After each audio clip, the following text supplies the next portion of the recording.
நாம் எதை சொல்லிக் கொண்டிருக்கிறோம்? எதை சொல்லிக் கொண்டிருக்கிறோம்?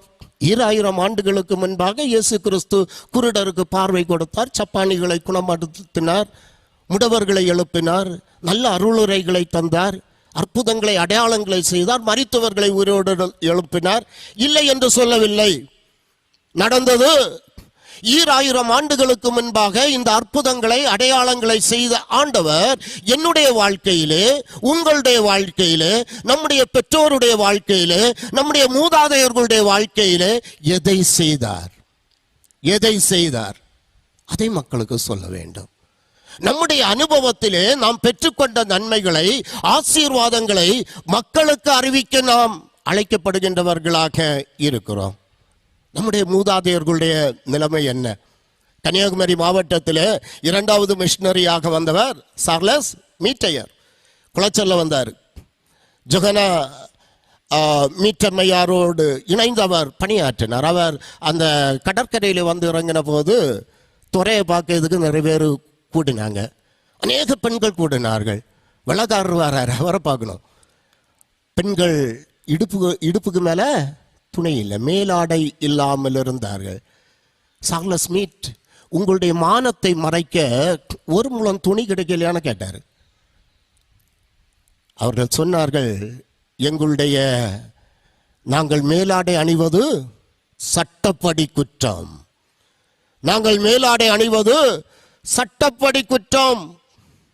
ஜொகனா மீட்டையர், நமக்கு எல்லாம் தெரியும், குப்பாயம் என்ற ஆடையை பெண்களுக்கு கொடுத்தார்கள். இதை பொறுக்காத மக்கள் வீதிகளிலே கிழித்தெறிந்தார்கள். எனக்கு அருமையான ஆண்டவருடைய பிள்ளைகளே, இந்த நாட்களிலே நாம் மேலாடை அணிவது, நவநாகரிக உடைகளை நாம் அழகாக உடுத்துகின்றோம். இவைகளெல்லாம் எதன் மூலமாக நமக்கு கிடைத்தவைகள்? சிந்தித்து பார்க்க நானும் நீங்களும் அழைக்கப்படுகின்றோம். இந்த திருமறை, இந்த நற்செய்தி நமக்கு, நம்முடைய முன்னோருக்கு இந்த வாழ்வை தந்தது. குடை பிடிக்க முடியாது, செருப்பு போட முடியாது, முடி நீளமா வளர்க்க முடியாது, தாலி அணிய முடியாது, படிக்க முடியாது. எப்படி வாழ்ந்து கொண்டிருந்தோம்? இது எல்லாவற்றையும் பெற்றோம். எல்லாவற்றையும் நமக்கு கிடைத்திருக்கிறது. வைரமுத்து அவர்கள் சமீப காலத்திலே ஒரு நிகழ்விலே பேசுகின்ற போது இதை பேசினார். கிறிஸ்தவம் மாத்திரம் இந்த மண்ணிலே வரவில்லை என்றால், இன்று கல்வி என்பது ஒரு சிலருக்கு மாத்திரமே, குறிப்பிட்ட மக்களுக்கு மாத்திரமே கிடைத்திருக்கும். எனக்கு அருமையான ஆண்டவருடைய பிள்ளைகளே, இந்த நற்செய்தி நம்மை உயர்த்தியது. இந்த நற்செய்தி நமக்கு வாழ்வு தந்தது. இதை அனுபவத்திலே சாட்சியாய் சொல்ல நாம் ஆயத்தப்படுகின்றவர்களாக. அங்கு சமாரியா ஸ்திரீ சொல்கின்றார். அவர் சொல்கின்றார், நான் செய்த எல்லாவற்றையும் ஒருவர் எனக்கு அறிவித்தார். அவரை நான் மேசியாவாக காண்கிறேன், அவரை நான் கிறிஸ்துவாக காண்கிறேன். நீங்களும் வந்து பாருங்கள், அவர் கிறிஸ்துதானோ?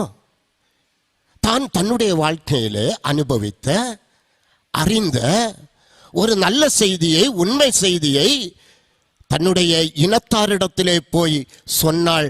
தான் அனுபவித்ததை அவள் சொன்னாள் என்று நாம் பார்க்கிறோம். 39வது வசனத்திலே நாம் பார்க்கின்ற போது அவளுடைய இந்த வார்த்தைகளை கேட்டு சமாரியா தேசத்திலிருந்து சமாரியர்கள் அநேகர் இயேசு கிறிஸ்துவின் மீது நம்பிக்கை வைத்தார்கள் என்று சொல்லப்படுகின்றதை நாம் பார்க்கிறோம். எனக்கு அருமையான ஆண்டவருடைய பிள்ளைகளே,